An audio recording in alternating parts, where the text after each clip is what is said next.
Señoras diputadas, señores diputados, presidente, señorías, nadie puede negar que este año ha sido movidito, como una montaña rusa, ahora arriba, enseguida abajo y vuelta a empezar. Y como tal montaña rusa no faltan emociones y curvas, sobre todo muchas curvas con sorpresas a cada recodo.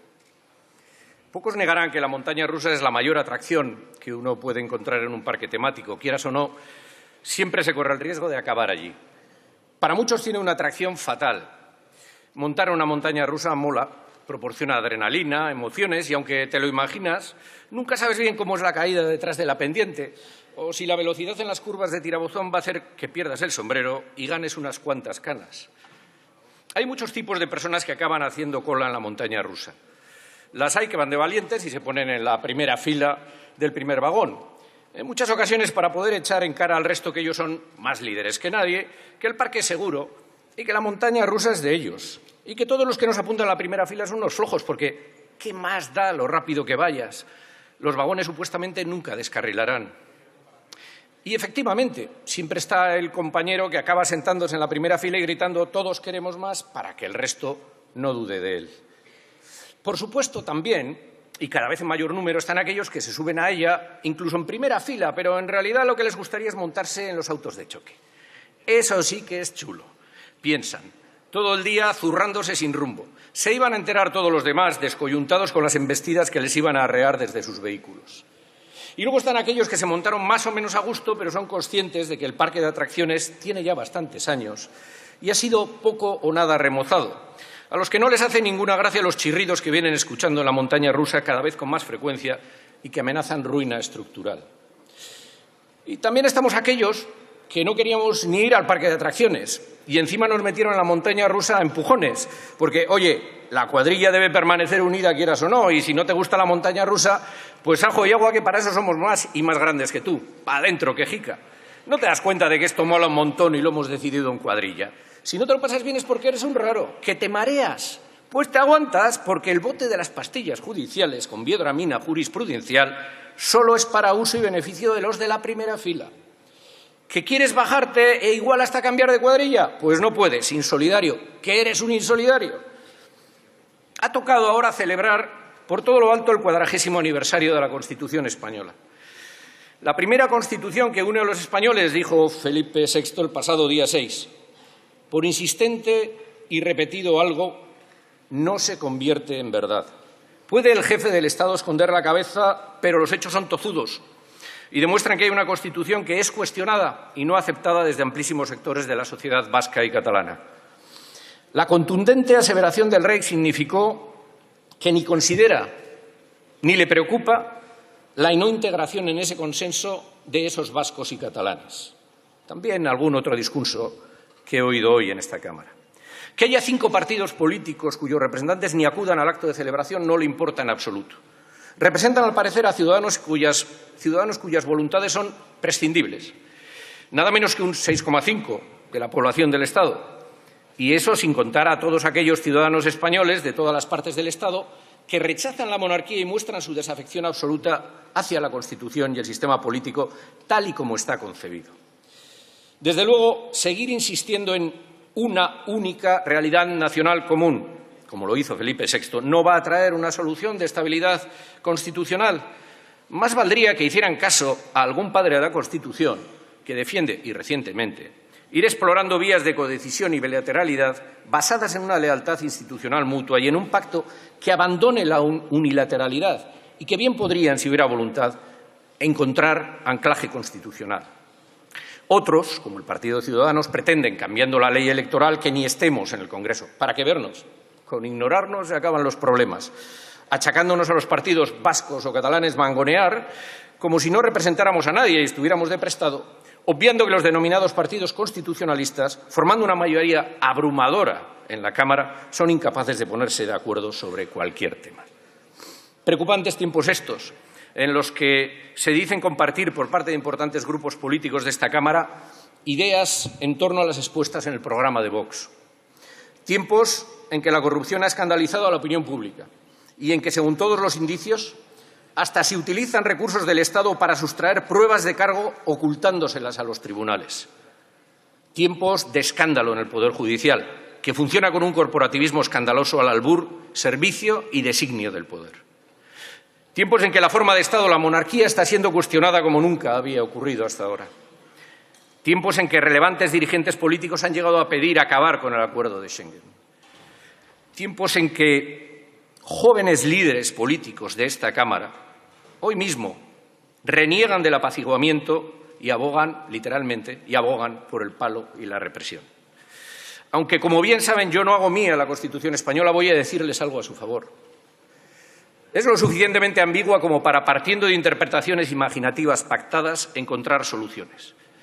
Pero, desgraciadamente, cualquier potencial que pueda tener la Constitución española ha sido despreciado utilizando una interpretación cada vez más rigorista en favor de una posición centrípeta, centralista, en nombre de una difusa razón de Estado, nunca abandonada por los poderes del Estado y la cohorte funcionarial que los constituye y que se ha hecho más descarada a medida que han pasado los años.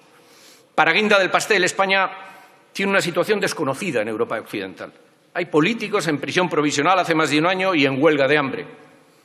Representantes populares que ni han cometido un crimen ni han robado, solo han intentado poner unas urnas. Encarcelados únicamente por su acción política, presos políticos. Están condenados de antemano y me temo que nada va a cambiar. Hay un dicho en euskera, barnea arro duen alkateak astapa retanditu legeak. El juez soberbio retuerce la ley como quiere. Ojalá la soberbia, por verse desafiados en sus creencias y concepciones del Estado, no se imponga sobre la observancia objetiva de los acontecimientos juzgados. Ojalá me lleve una sorpresa porque significaría que todavía hay una esperanza en un nuevo tiempo de apertura, pero no lo creo. No deja ya de llamar la atención que el Partido Popular pregunte al Gobierno sobre presuntas presiones a la abogacía del Estado, los mismos que se pasaban entre ellos un mensaje, nada menos que de su portavoz del Senado, en el que se jactaban de controlar la sala segunda desde atrás y de presidir la sala del 61 tras una, literalmente, jugada estupenda, en la que se jugaban, literalmente también, las renovaciones futuras de 2/3 del TC y centenares de nombramientos en el Poder Judicial vitales para el Partido Popular. Yo no sé si el Gobierno ha presionado a la abogacía del Estado. Lo que sí sé es que la abogacía del Estado debe estar a lo que se le indique desde el Gobierno, respetando, como todo funcionario público, el ordenamiento jurídico. ¿O acaso el Gobierno del PP no dio indicaciones a esa misma abogacía del Estado en torno al proceso? Vaya cara que hay que tener. Lo dije anteriormente.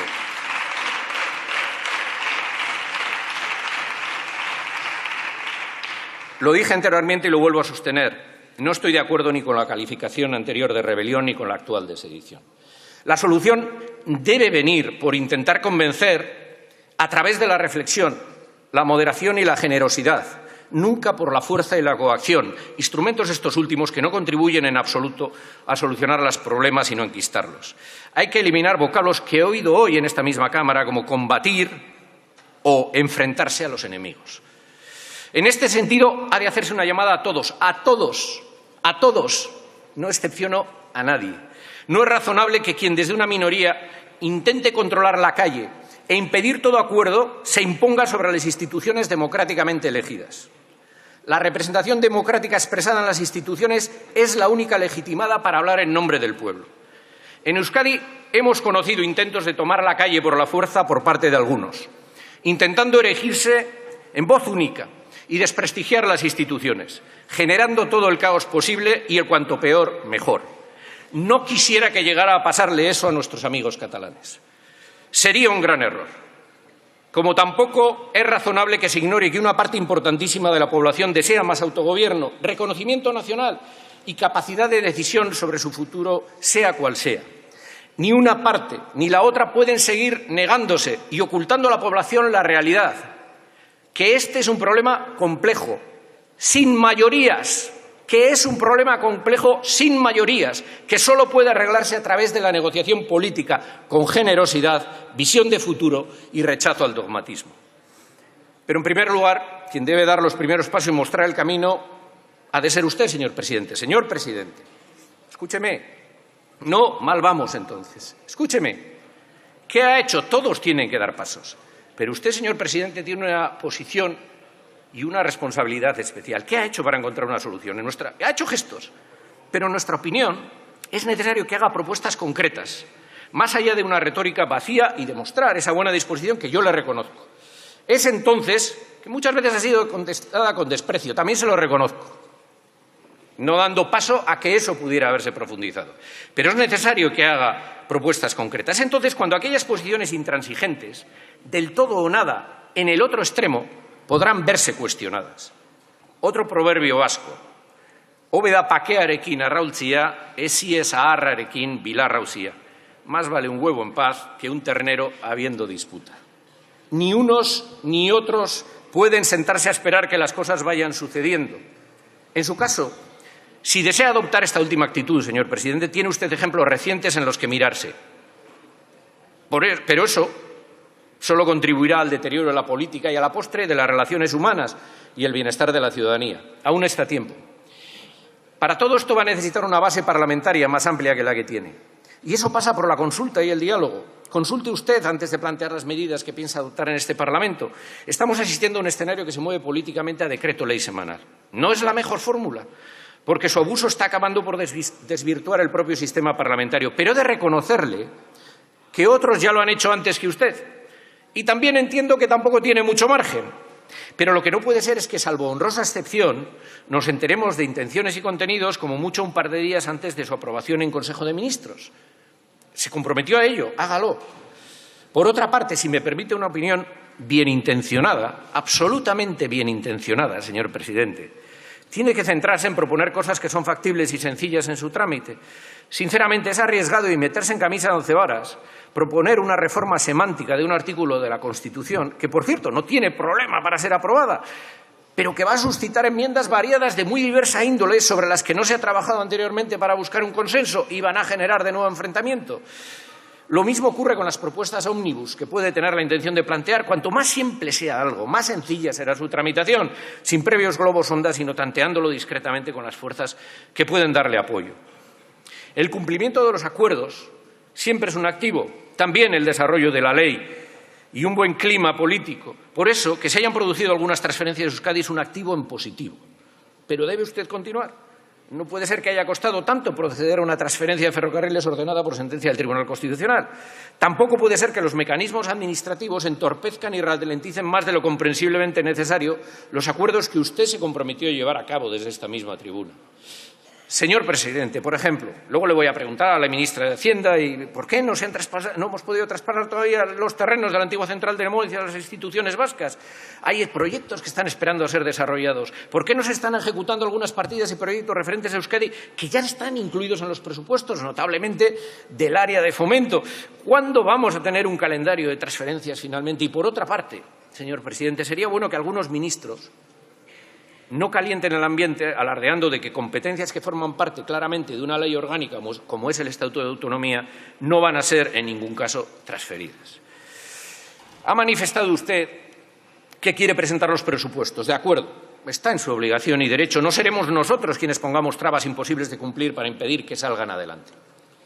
Pero para llegar a un acuerdo concreto es necesario que previamente haya conseguido la misma disposición de otros grupos a fin de sumar la mayoría suficiente. No tiene sentido para mi grupo concretar un acuerdo presupuestario si no hay unas mínimas posibilidades de que pueda salir adelante. Si se dan esas circunstancias, intentaremos conseguir un acuerdo con nuestra mayor voluntad, con la agenda vasca siempre por delante. Por nuestra parte, hacemos un llamamiento a los grupos de la Cámara para que, lejos de dogmatismos, reflexionen sobre la actual coyuntura y el escenario futuro que supone para cada cual la aprobación o no de los presupuestos. Una mirada corta hacia el futuro puede tener consecuencias. Ya dije en una ocasión que la adrenalina de la épica suele ser efímera y hoy me reafirmo. En definitiva, si la legislatura tiene futuro, deberá ser conformada nunca buscando formar un frente, sino un bloque en positivo, con propuestas. Acuerdos grandes o pequeños, de convivencia o presupuestarios, que permitan a cada cual vivir y avanzar lejos de la confrontación y de las tentaciones de la imposición. Solo esta vía puede traernos un panorama con más luz y optimismo a futuro, en lugar de los nubarrones de enfrentamiento que les gustarían a otros. En cuanto al otro gran tema que nos ocupa hoy, el Brexit, podemos decir que seguimos a la espera. El dilema británico no es pequeño y no sabemos, ahora un poquito más, si acabará o no en crisis política, que parece que sí. Si la señora May ha decidido retrasar la votación en los comunes era porque barajaba una renegociación de parte de los acuerdos. No parece que tenga una oposición favorable a ello. Considera, me imagino, como el señor Juncker o el señor Tusk han manifestado, que no hay vuelta atrás ni tiempo para otra negociación parcial. Lo cierto es que la pelota ya está más en el alero británico que en el europeo. Aceptar los términos, a sabiendas de que muy probablemente los términos provisionales se petrifiquen en el tiempo, dar marcha atrás aprovechando la reciente sentencia del Tribunal de Justicia Europeo o tirar adelante y condenarse al sinsentido de un Brexit salvaje en el que todas nuestras economías y sociedades van a sufrir, pero en primer lugar la británica. Y lo preocupante es que esa decisión se ha de tomar en un clima de alta tensión y, por lo tanto, poco propicio para la reflexión serena, en la que está en juego el propio liderazgo político en el Reino Unido para los próximos años. Podemos pasar horas discutiendo sobre el tema, pero hoy por hoy a Europa, por mucha buena voluntad que tenga de intentar ayudar para llegar a un arreglo, le queda poco menos que esperar. De lo que está sucediendo podemos sacar una serie de conclusiones. Hay buenas y malas noticias para todos, para todos. Este quiero salir y no puedo del Reino Unido muestra que hoy en día nadie puede permanecer al margen de Europa.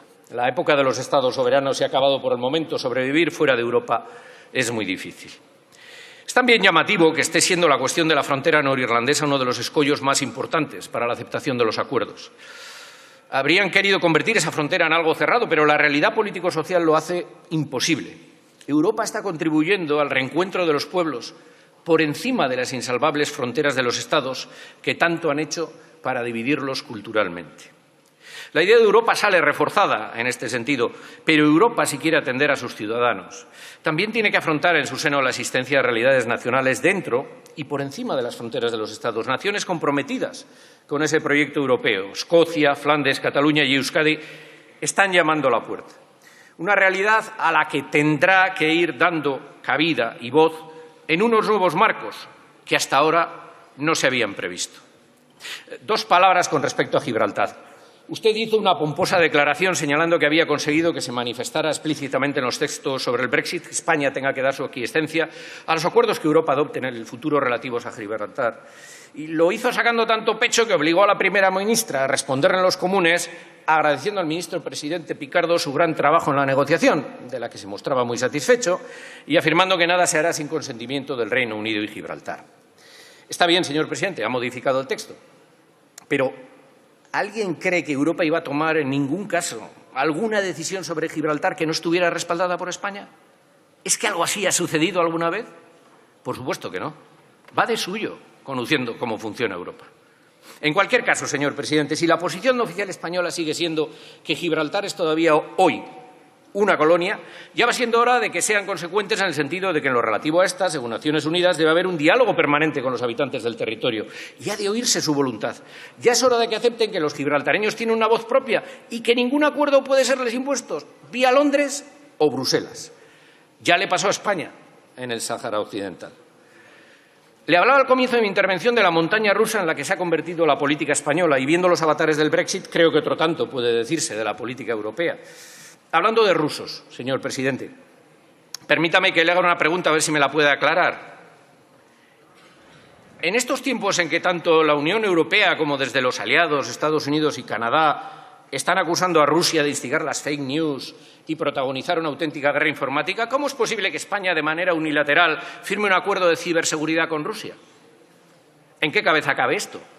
¿Nos desentendemos de nuestros aliados en pleno zafarrancho diplomático? ¿De quién ha sido idea esto? ¿Del señor Borrell, el de matar a los 4 indios? ¿De Moncloa? ¿De defensa? ¿En qué consiste exactamente dicho acuerdo? El acuerdo con los rusos sobre ciberseguridad, unilateralmente. Ya nos lo pueden aclarar. No son tiempos fáciles y no son tiempos para pusilánimes. Ni para quienes estén dispuestos a agachar la cerviz ante la presión ejercida por las medias verdades, las noticias falsas y la demagogia. La gente merece unos representantes políticos que no mientan, que estén dispuestos a hacer acuerdos en vez de dedicarse al grito fácil, que gobiernen y que tomen decisiones, que defiendan el valor de las instituciones y, por encima de todo, que defiendan la democracia liberal tal y como se ha ido construyendo a lo largo del siglo XX en Europa occidental frente al totalitarismo y las injusticias. Respeto a la decisión popular, búsqueda del pacto, igualdad de los seres humanos y defensa de las minorías y los más vulnerables. Sobre esas premisas se ha de sustentar el futuro. Sin ellas nos esperan, lamentablemente, tiempos muy oscuros. Nada más y muchas gracias, señora presidenta. Muchas gracias. Por el Grupo Parlamentario